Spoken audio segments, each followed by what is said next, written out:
بسم اللہ الرحمن الرحیم۔ السلام علیکم۔ رابعہ سینٹر وائس میں خوش آمدید۔ تمام ویڈیو اپڈیٹس کے لیے میرے چینل رابعہ سینٹر وائس کو سبسکرائب کر لیں اور بیل نوٹیفیکیشن کو آن کر دیں۔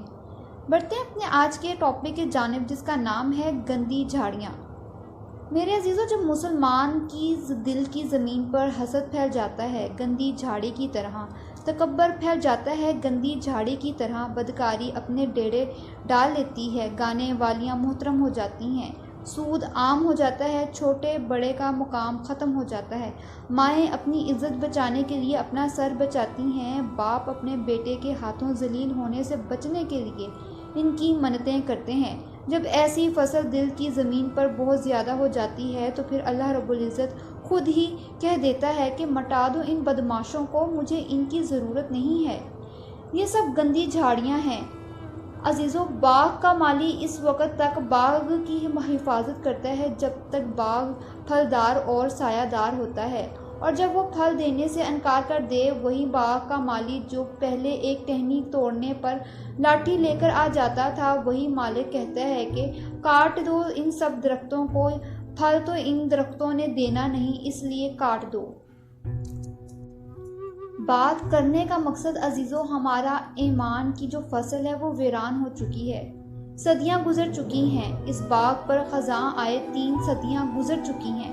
اسلام کے چمن میں خزاں ہی خزاں ہے، ہم نے تو بہار دیکھی ہی نہیں، خزاں ہی دیکھی ہے، اس لیے ہم کو بہار کے نہ آنے کا غم نہیں، خزاں کے باقی رہنے کا کوئی درد نہیں۔ نہ اسلام کی عزت دیکھی، نہ وقار، نہ مسلمان کی شان دیکھی۔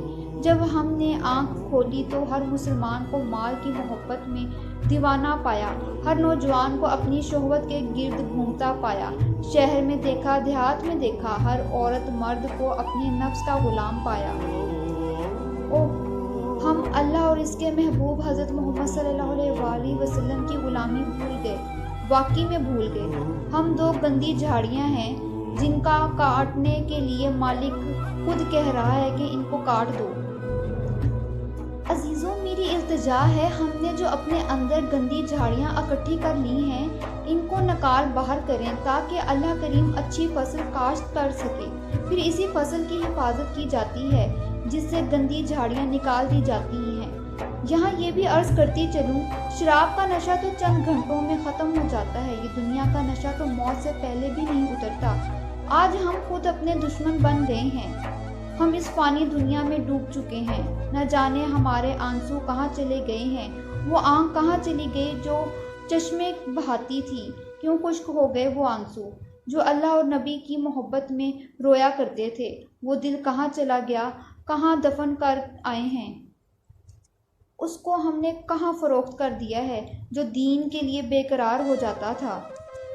میرے عزیزوں، اب یہ باتیں تبصرے کرنے کے لیے نہیں ہیں، ہمیں ہر وقت توبہ کرنی چاہیے، ہمیں ہر وقت اللہ کا خوف رکھنا چاہیے دل میں۔ اللہ ہر جگہ ہمیں دیکھ رہا ہے اور ہمارے اعمال نامے لکھ رہا ہے، لیکن ہمیں اس چیز کی کوئی پرواہ نہیں ہے، ہم اس دنیا میں اتنے مگن ہو چکے ہیں۔ میری دعا ہے اللہ رب العزت ہم سب کو اپنے آگے جھکنے کی توفیق دے، آمین ثم آمین یا رب العالمین۔ میرے عزیزوں، ہم نے ان بیکار کی چیزوں میں اپنی انرجی ضائع کر دی ہے۔ اللہ تعالیٰ ہمیں کسی چیز سے روکتا نہیں ہے، کمانے سے بھی نہیں روکتا، لیکن حق حلال میں تمیز سکھا رہا ہے۔ ہمارا دین ہمیں کیا کہہ رہا ہے ہم سمجھ نہیں رہے ہیں، ہمارا اللہ کا ہم سے کیا کہہ رہا ہے، ہمارے نبی کی زندگی ہمیں کیا بتاتی ہے، ہم نہیں دیکھ رہے، ہم نہیں پڑھ رہے، جس وجہ سے ہماری زندگی میں بہت ساری پریشانیاں ہیں، اور وہ پریشانیاں تبھی ختم ہوں گی جب ہم ان چیزوں پر عمل کریں گے۔